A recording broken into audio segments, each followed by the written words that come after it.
Welcome to CTV news. ముందుగా bulletin headlines చూద్దాం. Liquor scam కేసుపై రోజా ఘాటు స్పందన. చంద్రబాబు మిథున్పై అనుమానాలపై ప్రశ్నల వర్షం. కేసులు పెట్టండి, భయపడే పరిస్థితి లేదన్న రోజా.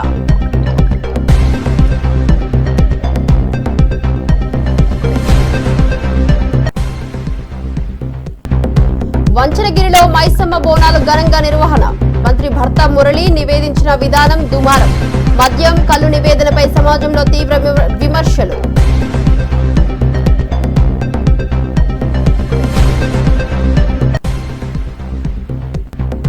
పాత బస్తీపై బండి సంజయ్ సంచలన వ్యాఖ్యలు. పాత బస్తీ ఎవరి జాగీరి కాదని సంజయ్ స్పష్టం. అధికారులు వెళ్తే దాడులు చేస్తారని ఆవేదన.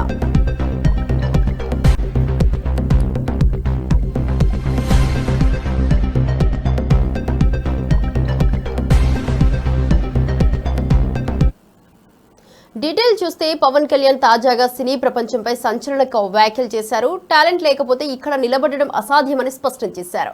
చిరంజీవి తమ్ముడైనా లేదా తన కొడుకైనా సరే టాలెంట్ ఉంటే మాత్రమే సినీ ఇండస్ట్రీలో నిలబడతారని చెప్పారు.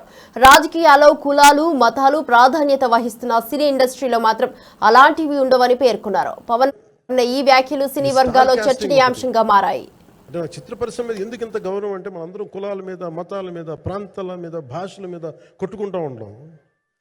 But any film industry take in this world, especially Indian film industry, దీనికి there is no caste discrimination, there is no region discrimination, there is no religion discrimination, nothing. It's purely your creative potentiality, purely your creative ability. నువ్వు చిరంజీవి గారి తమ్ముడు కావచ్చు, చిరంజీవి గారి కొడుకు కావచ్చు, లేదంటే ఇంకొకళ్ళు అబ్బాయి కావచ్చు, మేనల్లుడు కావచ్చు, ఇట్ డజంట్ మ్యాటర్. నీకు టాలెంట్ లేకపోతే నువ్వు నిలబడలేవు, నీకు సత్తా లేకపోతే నువ్వు ఇక్కడ ఉండలేవు. అది నా కొడుకైనా సరే. ఇట్ ఆల్ డిపెండ్స్ నీకు ఎంత టెనాసిటీ ఉంది, ఎంత పర్సీవరెన్స్ ఉంది, ఎంత నిలబెట్టుకోగలవు, ఎంత నిలదొక్కుకోగలవు, ప్రతికూలతలు ఎంత బలంగా నిలబడగలవు. ఒక నిర్మాత సినిమా తీయడం అంటే ఒక యజ్ఞం చేయడం లాంటిది. తిట్లు తినాలి, ఇబ్బందులు. ఈ స్టార్ కాస్టింగ్ ఒకటి. అంటే చిత్ర పరిశ్రమ మీద ఎందుకు ఇంత గౌరవం అంటే లిక్కర్ స్కామ్ పై కీలక వ్యాఖ్యలు వెలువడ్డాయి. చంద్రబాబు మిథున్ రెడ్డికి ఏమైనా సంబంధం ఉందని ప్రశ్నించారు. ఈ నేపథ్యంలో మాజీ మంత్రి రోజా ఘాటుగా స్పందించారు. మీరు ఎన్ని కేసులైనా పెట్టుకోండి, ఇక్కడ ఎవడూ భయపడే పరిస్థితి లేదని స్పష్టం చేశారు. లిక్కర్ స్కామ్ లో చంద్రబాబు రోజా మధ్య మాటల యుద్ధం సాగుతుంది. రోజా ధైర్యంగా స్పందిస్తూ మద్యం విచారణపై తాము భయపడేదే లేదని అన్నారు. ఈ రోజు ఎవరైతే బలంగా వాళ్ళు చేసిన తప్పుల్ని ప్రశ్నిస్తున్నారో వాళ్ళని టార్గెట్ చేసి ఈరోజు 1 by 1 ఏ విధంగా తప్పుడు కేసులు పెట్టి తప్పుడు సాక్ష్యాలతో అరెస్ట్ చేస్తున్నారో చూస్తున్నారు. ముఖ్యంగా మిథున్ రెడ్డి గారికి ఈరోజు లిక్కర్కి ఏం సంబంధమో నాకు చెప్పాలి. ఒక ప్రిన్సిపల్ సెక్రటరీ ఎవరైతే ఉంటారో ఆ శాఖకి ఆయన అడగరు, ఆ శాఖలో ఉన్న ఎండీని అడగరు. ఆ డిస్టిలరీస్ ఎక్కడి నుంచి మందు వస్తుందో వాళ్ళని అరెస్ట్ చేయరు, ఆ ఫ్యాక్టరీలని మూతేయరు, ఆ ఫ్యాక్టరీల మీద ఎంక్వైరీ చేయరు, వాళ్ళని అరెస్ట్ చేయడానికి మనసు రాదు. కానీ సంబంధమే లేని ఎంతోమంది అఫీషియల్స్ని అలాగే ముఖ్యంగా మిథునన్నని అరెస్ట్ చేయడం అనేది ఇది అక్రమ అరెస్ట్ కాదా అని నేను అడుగుతున్నా. ఇక్కడ ప్రభుత్వం అమ్మితే కమిషన్లు వస్తాయా, ప్రైవేట్ వాళ్ళు అమ్మితే కమిషన్లు వస్తాయా? జగన్మోహన్ రెడ్డి గారి ప్రభుత్వంలో లిక్కరు గవర్నమెంట్ షాపులు, ప్రతి పైసా గవర్నమెంట్కి వచ్చేది. దీంట్లో ఎవరు లంచాలు ఇచ్చేవాళ్ళు లేరు, తీసుకునేవాళ్ళు లేరు.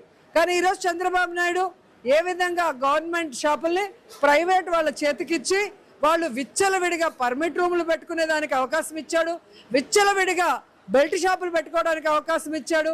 ఈరోజు 5 స్టార్ హోటల్స్లో కూడా వాళ్ళు పెట్టుకోవడానికి ఫీజులు తగ్గించి దాదాపుగా సంవత్సరంలో 9% డబ్బులు పెంచుకునే అవకాశం ఇచ్చారు. కాబట్టి ఈరోజు వాళ్ళు ఏ విధంగా చంద్రబాబు నాయుడుకి లోకేష్కి మరి ముడుపులు చెల్లిస్తున్నారు.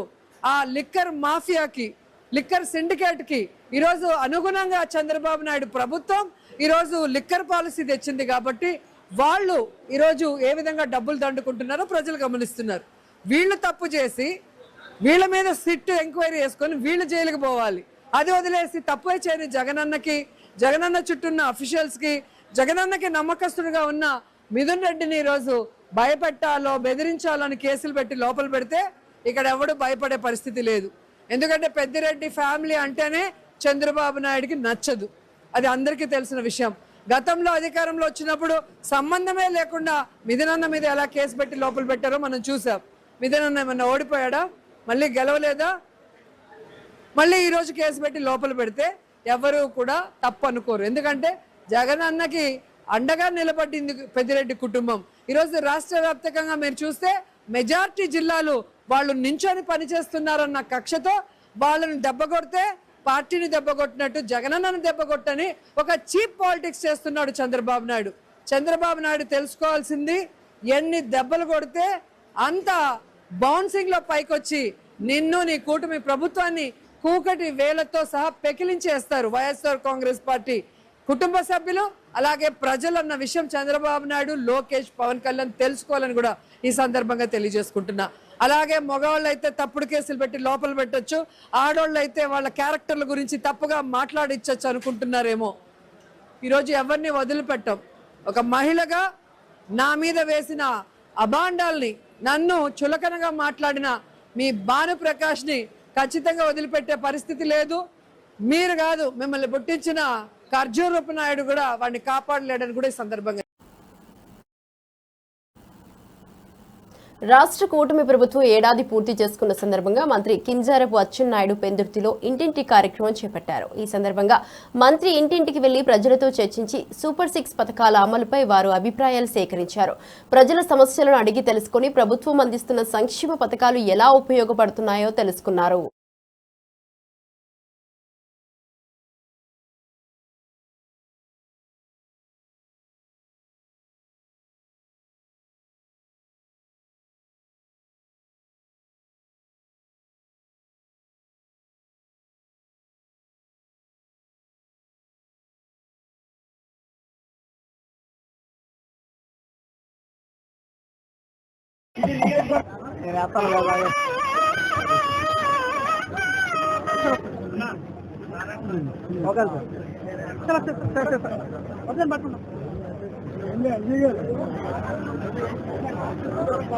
స్థానిక ఎంపీటీ సభ్యులు మానసి గారు, అలాగే బుచ్చి గారు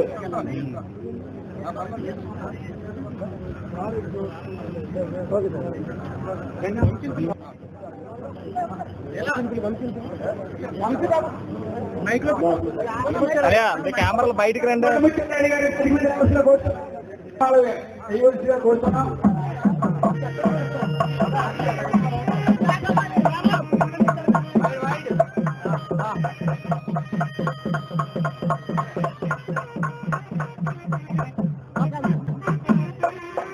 శక్తిని మీరు ముందు తీసుకెళ్లి నడిపించడంలో మా అజయ్ గారు సుపరిపాలనలో తొలి కార్యక్రమం చాలా మటుకు మీరు కంప్లీట్ చేద్దాం సార్, మీ ఆదేశాల మేరకు. కావున ఈ కార్యక్రమాన్ని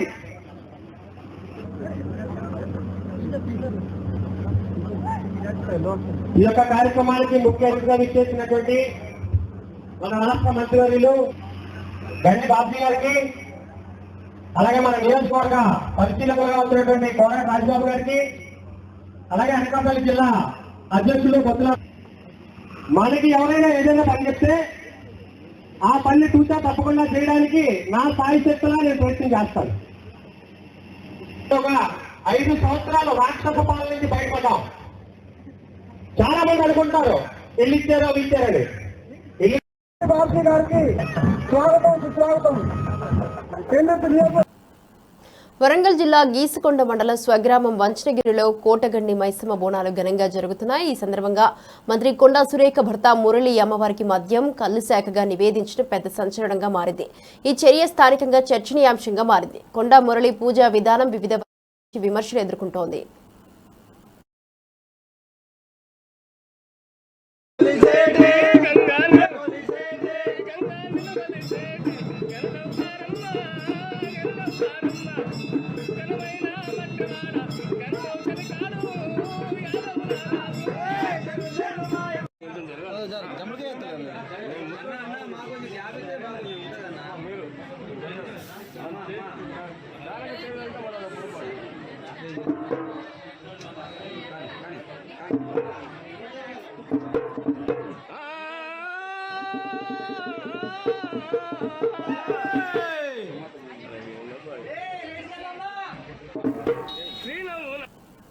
భాజపా నేత బండి సంజయ్ పాత బస్తీ రాజకీయాల్లో హాట్ కామెంట్స్ చేశారు. పాత బస్తీ ఎవరి జాగీరు కాదని, హిందూ సమాజం భాగ్యలక్ష్మి అమ్మవారి పాదాల వద్ద జై శ్రీరామ్ అని గర్జించిందని చెప్పారు. పాత బస్తీలో ట్యాక్స్ ఎవరు కడుతున్నారని ప్రశ్నించారు. కరెంటు బిల్లులు, ఇతర బిల్లుల కోసం అధికారులు వెళ్లినప్పుడు అక్కడ దాడులకు పాల్పడుతున్నారని ఆయన ఆందోళన వ్యక్తం చేశారు. ఇక్కడ ఏ పండుగ చేయాలని కూడా వాళ్ళను వీళ్ళను పైసలు అడుకొని ఉత్సవాలు చేసుకునే పరిస్థితి ఈ తెలంగాణ రాష్ట్రంలో వచ్చిందంటే హిందువుల బతికేందో ఒక్కసారి వచ్చిన అయ్యా బాంచన్ మేము జాతర చేసుకుంటాం, అయ్యా బాంచన్ మేము బోనాలు చేసుకుంటాం, అయ్యా బాంచన్ మేము గణేష్ నవరాత్రి ఉత్సవాలు చేసుకుంటాం, అయ్యా బాంచన్ హనుమాన్ జయంతి ఉత్సవాలు చేసుకుంటాం, మాకు పైసలు ఇయ్యా అని చెప్పి ప్రభుత్వాలను అడుక్కునే పరిస్థితి రావడం ఎంత సిగ్గుచేటో ఒక్కసారి ప్రతి హిందూ భాగ్యంలో ఉన్న ప్రతి హిందువు ఇలా గుండె మీద చేసుకుని ఆలోచించాడన్న. నా దగ్గరికి వచ్చిన చాలా మంది అన్నా మా దేవాలయానికి పైసలు లేవన్నా, ప్రభుత్వంపై ప్రభుత్వాలు మారుతున్నాయన్నా, పైసలు ఇస్తలేరన్నా, మేమే ఆస్తిపాస్తులు అనుకొని మా గోల్డ్ అమ్ముకొని ఇలా అప్పులై ఇలా ఉత్సవాలను నిర్వహించుకునే పరిస్థితి వచ్చిందన్నా అని చెప్పంటే ఇలా మనం ఎక్కడున్నాం, హిందువుల బతుకు ఏ విధంగా బర్బాద్ అవుతుందో ఒక్కసారి ఆలోచన. ఎవరి అన్నా పైసలు అరే పాత బస్సులో ఎవరు టాక్సీ కడుతున్నాడు, ఎవరు కరెంటు బిల్లు కడుతున్నాడు, ఎవరు ఇంటి పన్ను కడుతున్నాడు, ఎవరు పైసలు ఇస్తే పాత బస్సులో బతుకుతున్నారో ఒక్కసారి హిందూ సమాజం అనుచండి. అరే ట్యాక్సులు వసూలు చేస్తారు, దాడులు చేస్తారు, కరెంటు బిల్లు కట్టమంటే దాడులు చేస్తారు, కానీ పాత బస్సులో ప్రతి హిందువు ఫస్ట్ రోజే కరెంటు బిల్లు కడుతున్నాడు, ఫస్ట్ రోజే నల్లా బిల్లు కడుతున్నాడు, ఫస్ట్ రోజే ఇంటి పన్ను కడుతున్నాడు, ఫస్ట్ రోజే ప్రభుత్వానికి చెల్లించాల్సిన పన్నులు ప్రతి హిందువు ఈ పాత బస్తీలో చెల్లిస్తే ఇలా కొంతమంది పన్నులు చెల్లించకుండా దాడులు చేసే సంస్కృతి ఈ పాత బస్తీలో వచ్చిందంటే ఈ పద్ధతి మారాలంటే తెలంగాణ రాష్ట్రంలో ఏ రాజ్యం రావాలో, ఎవరి రాజ్యం రావాలో పాత బస్తీ ప్రజలు, భాగ్యనగర్ ప్రజలు ఆలోచించండి, ఒక మంచి నిర్ణయం తీసుకోండి. నేను రాజకీయాల గురించి మాట్లాడలేనన్నా, ఈ భాగ్యనగర్ లో పాత బస్తీలో పండుగలు నిర్వహిస్తుంటే బాధ అనిపిస్తుందన్నా. ఇంత ఘోరమైన పరిస్థితిలో పండుగలు నిర్వహించుకునే పరిస్థితి వస్తే ఇలా ఏ విధంగా పండుగలు నిర్వహించుకోవడం ఒక్కసారి ఆలోచించండి. ఇవాళ భారతీయ జనతా పార్టీ ప్రభుత్వం తెలంగాణ రాష్ట్రంలో ఏర్పడితే ఈ పాత బస్తీలో ఉన్న ప్రతి దేవాలయానికి ప్రత్యేక నిధులిచ్చి గల్లీలో పాత బస్తీ గల్లీలో దేవాలయాన్ని నిర్మించే బాధ్యత ఇలా మాగుంటుంది. పాత బస్తీ నుంచి ఎవరైతే ఇక్కడ టెర్రరిస్టు బాంబులకు భయపడి, ఇక్కడ జిహాదీ ఉగ్రవాదు యొక్క ఆగడాలు అరాచకాలకు భయపడి ఇక్కడ నుంచి వెళ్లి ఇతర ప్రాంతాల్లో ఉంటారు. సిద్దిపేటలో ఉచిత బస్సు ప్రయాణంపై మహిళల స్పందనలను తెలుసుకునే ప్రయత్నం చేయాలని జగ్గారెడ్డి సూచించారు. టీపీసీసీ వర్కింగ్ ప్రెసిడెంట్ గా ఆయన ప్రభుత్వం తీసుకున్న ఈ నిర్ణయంపై విమర్శలు చేశారు. హరీష్ రావు సిద్ధమని ప్రశ్నిస్తూ ఉచిత ప్రయాణం వాస్తవానికి మహిళలకు ఎంతవరకు ఉపయోగపడుతుందో తెలుసుకోవాలని అన్నారు. నేను హరీష్ రావుని అడుగుతున్నా, హరీష్ రావు సిద్దిపేటకు నువ్వు మాజీ మంత్రి కదా, మా వాళ్ళు ఎవరైనా వస్తారు, సిద్దిపేటకే పోదాం. సిద్దిపేట పోయి మీ సిద్దిపేట నియోజకవర్గంలో ఎంతమంది మహిళలు ఇప్పటి వరకు 18 నెలల ఎన్నిసార్లు బస్సు ప్రయాణం చేసిరో ఎన్నిసార్లు చేసిరో అడుగుతాం. దానివల్ల మహిళలకు లాభం అయిందా లేదా మా నాయకుడు మీరు అడుగుతాం. దానికి మీరు సిద్ధమా? సిద్దిపేట నంబర్ 1. కేసీఆర్ గారు మీ కాన్ఫరెన్స్కి పోదాం.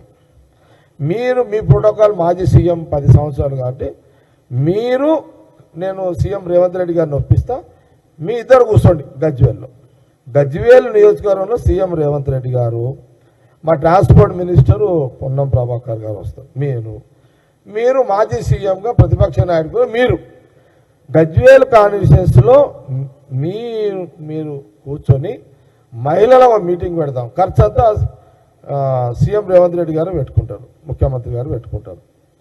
మీ నియోజకవర్గంలో ఎంతమంది అయితే మహిళలను అంతమందిని ఒక దగ్గర పిలుస్తాము. పిలిచి అమ్మా మీరు ఎన్నిసార్లు బస్సు ప్రయాణం 18 నెలలు చేశారు కదా, మీరు సంతోషంగా ఉన్నారా, మీరు హ్యాపీగా ఫీల్ అవుతారా లేదా అడుగుదాం. అక్కడ మహిళలు ఏం చెప్తే దానికి ఓకే. ఒక దగ్గర ఏదో అన్నాడు కేటీఆర్, ఏమని, ఉచిత బస్సు ప్రయాణం ఇచ్చిర్రు, ఆడవాళ్ళు సీట్లు దొరకక ఇబ్బంది కొట్టుకుంటున్నారు అని అన్నాడు. అసలు అంతకుముందు ఆర్టీసీ బస్ ఎక్కడానికి సిద్ధంగా లేని తెలంగాణ ప్రజలు అసలు ఆర్టీసీ అంటే పేద ప్రజల ప్రయాణం. నేను మాట 15-20 ఏళ్ళలో బస్సులో తిరుగుతున్నాను.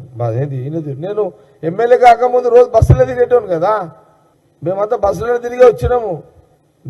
మీరు బస్సులలో తిరిగి వచ్చిన వాళ్ళే. దీనికి సిద్ధమా కేసీఆర్ గారు? నేను సీఎం రేవంత్ రెడ్డి గారిని ఒప్పిస్తే మీ కాన్స్టిట్యూన్సీలో కూర్చొని మహిళలను అడుగుదాం. సరే, టీపీసీసీ ఉపాధ్యక్షులు కోట నీలిమ గారు మరియు legal cell chairman Shri Ashok Goud గారి ప్రెస్ మీట్ లో కీలక అంశాలు చర్చించబడ్డాయి. ఈ సమావేశంలో అశోక్ గౌడ్ చేసిన కీలక వ్యాఖ్యలు చర్చనీయాంశంగా మారాయి. పార్టీ పరంగా తీసుకున్న నిర్ణయాలు మరియు భవిష్యత్తు కార్యాచరణపై స్పష్టత ఇచ్చారు. లీగల్ సెల్ ఇకపై తీసుకునే చర్యలకు సంబంధించి అశోక్ గౌడ్ వివరణ ఇస్తూ రాష్ట్ర వార్తా ప్రముఖంగా నిలిచారు. ఇక ఈ సమావేశం పార్టీ కార్యకర్తలకు ఆత్మవిశ్వాసం నింపినట్లు నీలిమ గారు తెలిపారు. ఈ మీటింగ్ కోసం తెలంగాణ నుంచి మ్యాక్సిమం నెంబర్ డెలిగేట్స్ వెళ్ళడం జరుగుతుంది. Almost 100 to 150 delegates Telangana cell, Telangana Congress నుంచి వెళ్ళడం జరుగుతుంది. సీనియర్ లాయర్స్, ఎన్నో ఏళ్ల అనుభవం ఉన్న లాయర్స్, అన్ని సెక్షన్స్, క్రిమినల్ లా కావండి, సివిల్ కావండి, ఏ విషయం అయినా ఎక్స్పర్ట్స్ లా ఉన్న మన లీగల్ సెల్స్ లో ఉన్న లాయర్స్ అందరూ ఈ కాన్ఫరెన్స్ అటెండ్ చేస్తారు. అలాగే అక్కడ ఉన్న సెషన్స్ లో కూడా పార్టిసిపేట్ చేసి తెలంగాణ ఏ రకంగా ముందుకు నడుస్తోంది, ఎన్నో రిఫార్మ్స్ లో, లీగల్ రిఫార్మ్స్ లో, పాలసీ రిఫార్మ్స్ లో, లెజిస్లేటివ్ రిఫార్మ్స్ లో, అలాగే మన రిప్రజెంటేషనల్ డెమోక్రసీ ఎలా ఉండాలి, ఈ విషయాల్లో ముందరకు వెళ్తున్న తెలంగాణ గురించి అక్కడ రీసెర్చ్, వాళ్ళ అనుభవం చెప్పడం జరుగుతుంది. దీనికోసమని వర్కింగ్ గ్రూప్స్ ఇవాళ నిర్ణయం చేయడం జరిగింది. ఒక వర్కింగ్ గ్రూప్ తయారు చేస్తారు. దాంట్లో సబ్ గ్రూప్స్ ఉంటాయి వివిధ విషయాల మీద, ఎస్సీ ఎస్టీ లాస్ మీద, డీలిమిటేషన్ మీద, కాస్ట్ సెన్సస్ బీసీ వర్గీకరణ మీద, ఇలాగే వివిధ విషయాల మీద సబ్ గ్రూప్స్ కూడా తయారు చేయడం జరుగుతుంది. ఈ మొత్తం వర్కింగ్ గ్రూప్స్, సబ్ గ్రూప్స్ అంతా 25th దాకా కంప్లీట్ చేసి మీ ముందర మళ్ళీ ఆ టాపిక్స్ ఏం డిస్కస్ చేయబోతున్నాం పెట్టడం జరుగుతుంది. ముఖ్యంగా కాస్ట్ సెన్సస్ తీసుకొచ్చి సామాజిక న్యాయానికి నాంది తెలిపిన తెలంగాణ గురించి, ఉద్యమాల గడ్డైన తెలంగాణ గురించి లీగల్ ఎక్స్పర్ట్స్ మొత్తం దేశం ముందర వాళ్ళ రీసెర్చ్, వాళ్ళ పాయింట్స్. మద్యం కుంభకోణం విషయంలో మద్యం వ్యాపారంపై తీవ్ర విమర్శలు వెల్లువెత్తుతున్నాయి. నల్ల బ్యాడ్జీలు ధరించి నిరసనలో పాల్గొన్న ప్రజలు వైఎస్ జగన్ మరియు ఎంపీ మిథున్ రెడ్డిని ప్రధాన సూత్రధారులుగా ఆరోపించారు. మద్యం కుంభకోణంలో మనీ లాండరింగ్ కేసులు బయటపడడంతో ఇంకా ఆందోళనలు ఎక్కువయ్యాయి. అధికారాన్ని అడ్డం పెట్టుకుని కుంభకోణాలకు తెరలేపారని కందికుంట వెంకట ప్రసాద్ మండిపడ్డారు. ఇక్కడ డిస్మిస్ అయితే మళ్ళీ సుప్రీంకోర్టు వరకు పోయి వచ్చినారు. అంటే మీ దృష్టిలో కోర్టులకి విలువ లేదా? అక్రమ కేసులని మాట్లాడుతూ ఉన్నారు, అక్రమ అరెస్టులని మాట్లాడుతూ ఉన్నారు. కోర్టులో మీరు యాంటిసిపేటరీ బెయిల్కి అప్లై చేసిన తర్వాత హైకోర్టు తిరస్కరించింది, మళ్ళీ సుప్రీంకోర్టు కూడా తిరస్కరించిందంటే there is a prima facie evidence. అందుకనే తిరస్కరిస్తాయి కోర్టు. అందులో ఈ మ్యాగ్నిట్యూడ్ కానీ గ్రావిటీ ఆఫ్ ద కేసు కానీ 3,500 కోట్ల రూపాయల మద్యం కుంభకోణం ఇది. దీంట్లో ఉన్నటువంటి గ్రావిటీ కూడా, ఈయన పాత్ర మీద ఉన్నటువంటి అభియోగాలు కూడా కోర్టు దృష్టికి పోయిన తర్వాత prima facie there is an evidence అని చెప్పేసి కోర్టు నమ్మే మీకు బెయిల్ యాంటిసిపేటరీ బెయిల్ తిరస్కరించింది. అనేది వాస్తవమా కాదా? జగన్మోహన్ రెడ్డి అండ్ కంపెనీ ప్రజలకు తెలియజెప్పాల్సినటువంటి బాధ్యత ఉంది. ప్రజలు కూడా అర్థం చేసుకోమంటాడు వీళ్ళ ఆలోచన విధానం, వీళ్ళ ఉలికిపాడుతనం. అంటే మభ్యపెట్టి ఎదురుదాడి చేసి ఏమైతుందిలే, ప్రజల్ని నిరంతరం మభ్య పెడతాము, దీని గురించి పట్టించుకునేవాడు ఎవరులే, రేపు పొద్దున కోర్టులో శిక్ష పడితే కదా. అంటే డిఫెన్స్ ముందుగా ఎందుకు సెట్ చేసుకుంటున్నారండి? మీరు కోర్టులో కొట్టేస్తారన్నప్పుడు భయం ఎందుకు మీకు? అరెస్ట్ అనేది ఒక క్రిమినల్ కేసు జరిగినప్పుడు మీరు ఎవిడెన్సెస్ ట్యాంపర్ చేస్తారనో, బయట ఉంటే ఇంకా ఇబ్బందిగా ఇన్వెస్టిగేషన్కి అడ్డంకులు సృష్టిస్తారు. ఎందుకంటే మీరు చాలా ప్రభావవంతమైనటువంటి వ్యక్తుల వ్యవస్థలో. ఈ కొత్త సంస్కృతిని తెచ్చింది వైఎస్ రాజశేఖర రెడ్డి గారి హయాంలో మొదలైంది. ఇది గాలి జనార్దన్ రెడ్డిని ఎంకరేజ్ చేసింది మీరే. క్రోనీ క్యాపిటలిజం ఎంకరేజ్ చేసింది మీరే. అడ్డగోలుగా ప్రకృతి వనరులు కానీ రాజకీయ వ్యవస్థల్ని కానీ అడ్డం పెట్టుకొని దోచుకొని మళ్ళీ ఆ డబ్బు ద్వారా రాజ్యాధికారాన్ని పొందొచ్చు. డబ్బు ఉంటే మమ్మల్ని ఎవరు ఏం చేయలేరు, అధికారం ఉంటే మమ్మల్ని ఎవరు ఏం చేయలేరు, రాజకీయ పార్టీ ఉంటే మమ్మల్ని ఎవరు ఏం చేయలేరు అనే ధీమాతో జీవనం కొనసాగిస్తూ ఉండేది, రాజకీయాలు చేస్తూ ఉండేది వైఎస్ కుటుంబమే. అందులో భాగంగానే ఈరోజు కూడా మీరు నమ్మినటువంటి సిద్ధాంతం ఏంటంటే అధికారం వచ్చిన తర్వాత 151 సీట్లతో దాన్ని అడ్డం పెట్టుకుని ఇటువంటి కుంభకోణం, ఇది కేవలం ఒక మచ్చుక మాత్రమే, ఇది మద్యం కుంభకోణం. ఇంకా చాలా ఉన్నాయి మీరు చేసినటువంటి. కింది స్థాయి నుంచి పై స్థాయి వరకు మీరు నమ్మిండేది పేటెంట్ రైటు ఈ కుంభకోణాలకు ఎవరికి ఉందంటే వైఎస్ కుటుంబానికి, వైఎస్ఆర్ పార్టీకే, వేరెవరికి లేదు. ఆ రోజున మీ తండ్రి గారి అధికారాన్ని అడ్డం పెట్టుకుని కుంభకోణాలకు తెరలేపింది కూడా మీరే, జగన్మోహన్ రెడ్డి గారు. మీకు కొత్త ఏం కాదు ఈ రోజున. అసలు వైసీపీ ఎంపీ మిథున్ రెడ్డి అరెస్టు అక్రమమని వస్తున్న ఆరోపణలను హోంమంత్రి వంగలపూడి అనిత ఖండించారు. ఆయన అరెస్టు పక్కా ఆధారాలతో జరిగిందని, సరైన ఆధారాలు లేకుంటే కోర్టు రిమాండ్ ఎందుకు విధిస్తుందని ప్రశ్నించారు. శ్రీ సత్యసాయి జిల్లా మడకసిరిలో మీడియా సమావేశంలో మాట్లాడిన అనిత త్వరలో ఆ ప్రాంతంలో డిఫెన్స్ ఫ్యాక్టరీ ఏర్పాటు కానున్నట్లు తెలిపారు. మేము వెళ్ళి చేసిన తప్పేంటి? మేము అక్కడికి వెళ్ళి కనీసం మమ్మల్ని ఎక్కడికి పోనివ్వలే. మేము వెళ్ళి డిఎస్పీకి రిప్రజెంటేషన్ ఇచ్చి వచ్చినాం. డిఎస్పీకి రిప్రజెంటేషన్ ఇచ్చి వస్తే మా ఇద్దరి మీద అట్రాసిటీ కేసు పెట్టారు. అది అక్రమ కేసు అంటే అర్థమైందా? సో చాలామంది ఒక సోషల్ మీడియాలో ఒక పోస్ట్ని ఫార్వర్డ్ చేసినందుకు, ఒక వచ్చిన పోస్ట్ని రీట్వీట్ చేసినందుకు, ఫార్వర్డ్ చేసినందుకు ఒక కేసు పెట్టారు. అది అక్రమ కేసు అంటే. అమ్మఒడి ఒకరికి ఇస్తానంటే, ఇద్దరికి ఇస్తానంటేవి ఒకరికే ఇచ్చేవి ఏంటి అని చెప్పి ఒక సోషల్ మీడియాలో ఒక పోస్ట్ పెట్టినందుకు దాన్ని అర్ధరాత్రులు ఇంట్లోకి దూగి లైట్లు పగలగొట్టి ఏదో డెకాయిట్ని తీసుకెళ్ళడం అదే అక్రమ అరెస్ట్ అంటే. అర్థమైందా? అసలు సంబంధమే లేని ఇష్యూలో ముఖ్యమంత్రి అన్ని సంవత్సరాలు ముఖ్యమంత్రి చేసిన వ్యక్తిని, ప్రతిపక్ష హోదా కలిగిన వ్యక్తిని 53 రోజులు మీరు అక్రమంగా అరెస్ట్ చేసి జైల్లో పెట్టారు. అదే అక్రమ అరెస్టులు అంటే. ఈరోజు సాధారణంగా జగన్మోహన్ రెడ్డి ఊర్లోకి వస్తున్నాడంటేనే షాపులన్నీ మూయించేసి మా ఇంట్ల దగ్గర హౌస్ అరెస్టులు చేసి మమ్మల్ని కూడా రోడ్డు మీదకి రానివ్వకుండా చేశారు. అవి అక్రమ అరెస్టులు అంటే. ఇవి కాదు అక్రమ అరెస్టులు అంటే. అది అక్రమ అరెస్టో సక్రమ అరెస్టో కోర్టులు చెప్తాయండి. ఒక ఎంపీని అరెస్ట్ చేయడం అనేది it's not a easy thing. ఎన్నో ఎవిడెన్స్లు ఉండి, పక్కా ఎవిడెన్స్లు ఉంటేనే కానీ ఒక ఎంపీని అరెస్ట్ చేయలేం. ఈరోజు నాలాంటి దాన్నో మీలాంటి దాన్నో తీసుకొచ్చి ప్రతిపక్షంలో ఉన్నప్పుడు ఎలాగోలాగా చేసేయచ్చు, ఏదైనా కేసు పెట్టవచ్చు. కానీ ఒక ఎంపీ మీద మేము పెడుతున్న అరెస్ట్ చూపించారు అనేటప్పుడు వితౌట్ ఎనీ ఎవిడెన్స్ చేయకూడదు.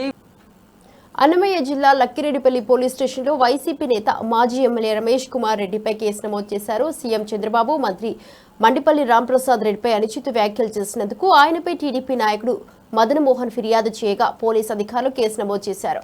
మంత్రి రాంప్రసాద్ రెడ్డి సోదరుడు కూడా ఫిర్యాదు చేయడంతో లక్కిరెడ్డిపల్లిలో ఉద్రిక్తత నెలకొంది.